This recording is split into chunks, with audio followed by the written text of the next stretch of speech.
Okay, stop. Okay, stop. Okay, stop, you ball bag. I will take you to the Shadow Realm! Good morning!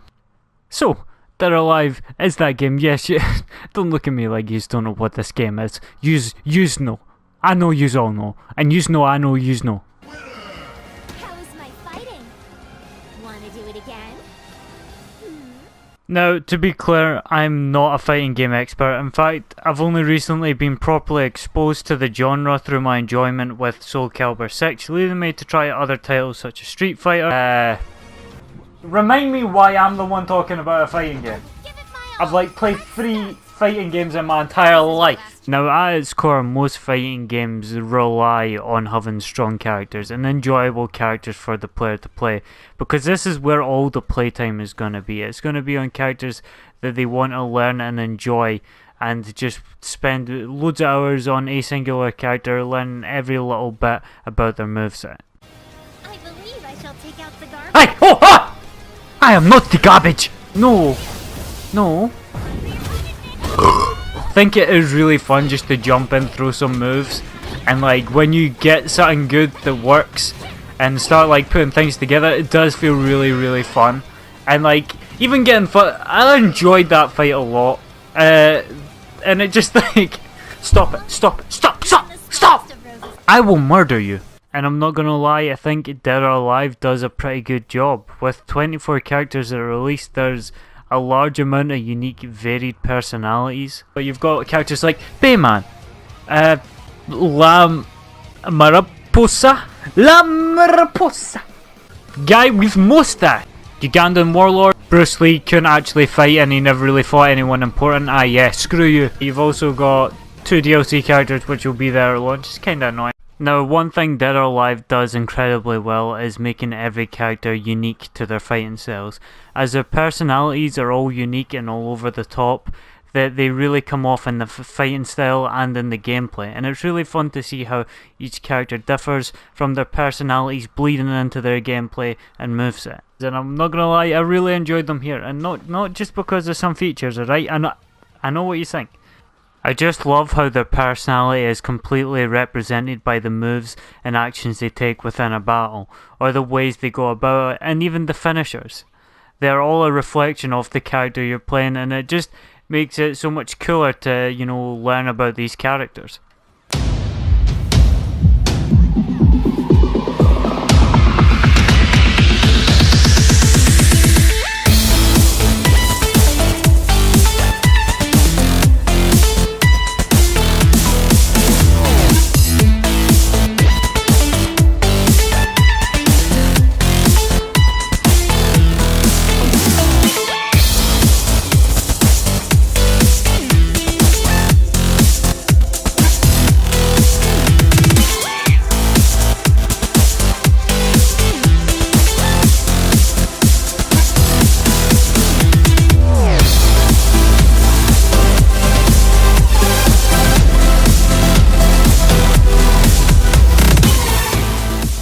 There's going to be 24 characters at launch. 24! That's really good. I really like that, because 24, that's a lot of playtime, because you get a real good mileage out of a character. Obviously, you're going to main someone, so it's so unrealistic that you're going to play all 24 a lot. The more realistic ideal is you'll play, a certain few characters, like 3, 4, or 5, a lot. That is more realistic, but it's still crazy amount. It really gives you a lot more options. And then you've got more absurd characters like this absolute psycho scientist that she's not 18. There's no way. There is no way. I swear to God, my right testicle looks older. Well, it is. Technically. I guess so. Because you always have your testicles. I don't know why I said that then. Okay, moving on. So, to conclude on the characters anyways, I think it's a really good job, and I'm going to enjoy playing them all. There are a few exceptions that are a lot weaker, but in general I think the character selection and the characters that come with the game are really cool, fun and interesting. It's fine, we're gonna... Oh, you sneak little... We can be friends, right? It was just a warm-up. Falcon Punch! Yes! Yes! Yes! Oh, boys, I had it. In the bag, easy. From the one, what did I tell you? What did I tell you?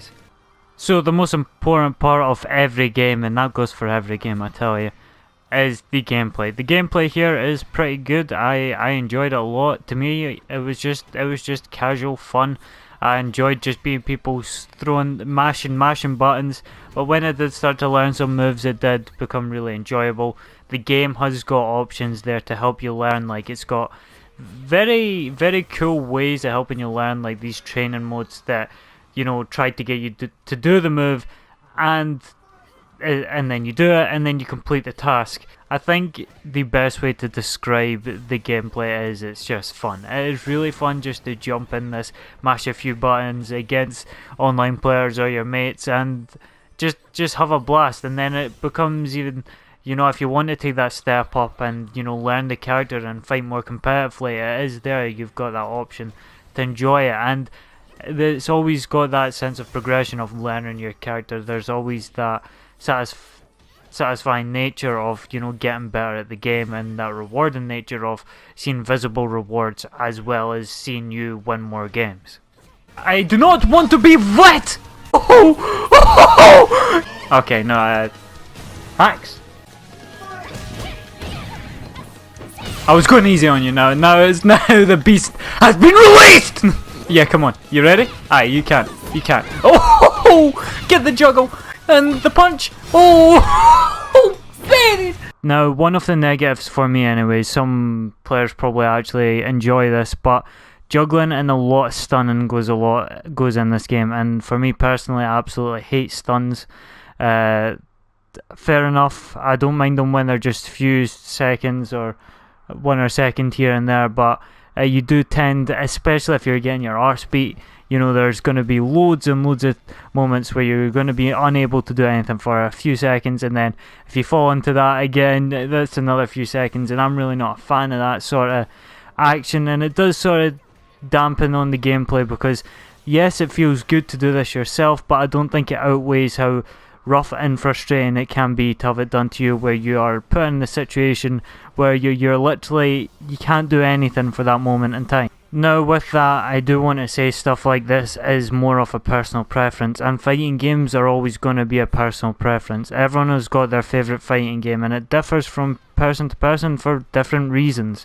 So if you're not a fan of the stuns and overabundant stuns, and you prefer a bit more reactive gameplay rather than the long chains of combos or juggling, it probably isn't ideal for you. Also, like how most characters have sort of wee gimmicks related to their personalities, it sort of mixes up the gameplay, especially, you know, when each character is trying to achieve their gimmick, or even fighting styles. You know, you can use your ultimate in different ways. You can use it more defensively, or if you want to use it as aggressive in an aggressive nature to do more damage, you know, you have got those options. The game also adds directional counter attacks, which are really cool, in which you have to parry the enemy from the direction that they're in, which adds a really big skill to countering the enemy, as you know, you have to really think, and they either have to mess up or you have to land it perfectly well. And landing one of these, although I don't land that many, feels really amazing. Oh! Oh! Oh! And it feels nicely balanced to the point where someone's just spamming you with the same move, you can just get out easy with using this counter, and it doesn't feel that overpowered that all it is someone just throwing one punch and they're instantly countered. So it's a nice balance. Okay, no, that's not allowed, so that's why I'm gonna do this today. Yeah.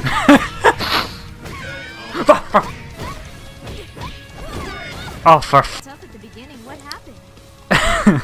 Right. Shut up, yar. I would also like to mention punches, kicks, and pretty much anything that lands feels really satisfying and rewarding.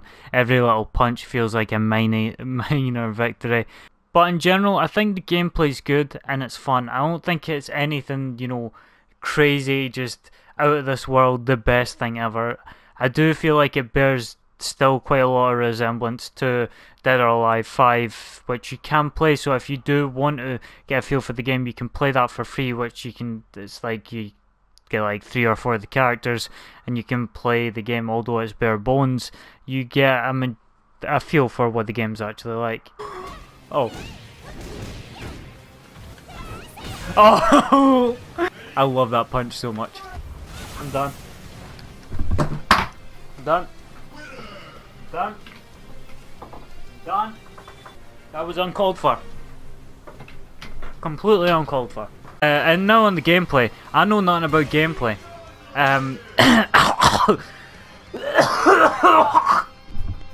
What do you mean just say random wank? Nah, I need to think about this time because it's a fighting game. And I don't know how to fight. How do you play fighting games again? Now, another iconic feature to the Dead or Alive games is the environments and the over-the-top, just sheer crazy environments they normally put you in, and the sort of boundaries that each environment inhabits. Like you've got some situations in here where you're literally in like a Jurassic Park, and you can get hit into like the back of a truck, and then you will get devoured by a dinosaur and then come out okay. And I just find all these really fun and enjoyable. It matches how over the top everything is in this game, because it doesn't really want to take itself fully seriously, but it is just really fun environments, all unique and varied, and they're just so cool and funny. The game also adds different forms of progression, which is always good. Obviously, in fighting games, most of the time your progression is going to be you getting better as a player, and then some sort of ranking system, which is in here. There's a ranking system. You can level up and D-rank and all that through online matches and ranked matches. There's also progression in terms of earning coins and like clothing scraps to unlock new cosmetics for your character, which is all cool, and every character has an individual rank. So there's a lot of progression within this game, especially for a fighting game, which is really nice, just adding another level of, you know, enjoying the game and just sort of being satisfied. Even if you're losing games over and over, you're still getting rewarded. Sorry, it takes a lot of preparation to be as handsome as Zack. So in a fighting game you tend to fight them. hence the name, you spastic. Like why are you even watching this? It's a fighting game, you fight them. You have your typical, like, you move about. Again, pretty standard. Although I enjoyed the beta a ton, there are some issues, and one of the more noticed issues by better players than me, I didn't really notice it too much myself, but by the community, is that there's some poor hit detection within the game, which can sometimes make or break a fighting game, especially more competitive ones. This could be completely fine at launch, and it's going to be one of the things you need to wait and see, and to see if there's going to be any patches, because this could really affect your enjoyment of the game. And if you think it will, I think you need, but you want the game, I think you need to wait and see what people are saying about it after the launch. Also, this game obviously isn't going to be your next Tekken or your Super Smash Bros. Melee. It isn't going to be the top tier competitive game of fighting games, and which is alright for me, especially being casual, but some others may prefer the more competitive experiences. You're definitely going to get competitive experiences playing in ranked tier, but it's not to the degree of a Tekken game, and it is a more casual game. Another potential worry I have for this game is the abundance of microtransactions. I just have a feeling, and I can see it already, that there's going to be a lot of bloody paid cosmetics, which is alright, but normally it just becomes very overbearing, and there's just an extreme amount. It's kind of cool that you can personalise your characters, but I doubt that the game is going to be bringing anything free, so it's kind of a bummer. The main problem with this is that this kind of goes against the progression in the game, as if nothing else is added, your progression is kind of going to be halted at how many they have release, and it might not be that many, so the progression might not all be too great, but it's still nice that there is progression. And it's another thing I'm going to have to wait and see on how the game actually develops. So to finally conclude this long bearing video, I think Dead or Alive is fun, and if you're just looking for something to chill out but you want the fighting game experience, I think this is a really good pickup. And if you're a Dead or Alive fan, I think there's no question that you should get this. However, if you're more competitive focused or you're not really a big fighting game fan, I don't think it's something that's going to pique your interest by millions, and I don't think it's one you should pick up straight away, but I think it's fun, and if you're just there to have a wee fighting game blast, it's really good, and I just love the way it just goes over the top with everything, and I enjoyed it. So I'm going to see what it's like at release, and I hope you guys enjoyed. So have a good one, stay healthy, don't do drugs. Here, see on, like, countdown from 3, and can you all say you're a bunch of wankers? 3, Okay. 2, 1. You're a bunch of wankers. You're a bunch of wankers.